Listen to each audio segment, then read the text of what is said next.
南投国姓北港村的农民廖李德，利用山坡地试种到甜美人这种品种的西瓜，经过3届的试验，成功来收成，种出来的西瓜香个甜。国姓向公所讲，这果农愿意分享经验，值得推广。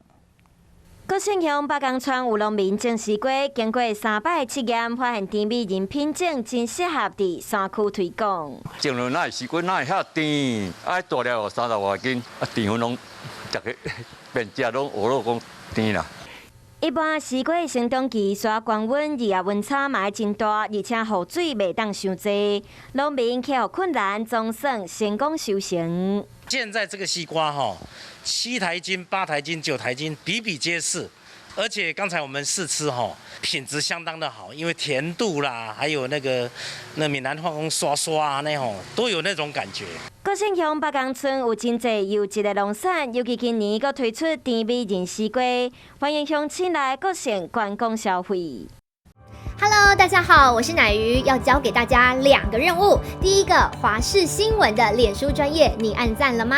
还有华视新闻的 YouTube 频道，赶紧订阅起来，还要记得按赞，开启小铃铛哦。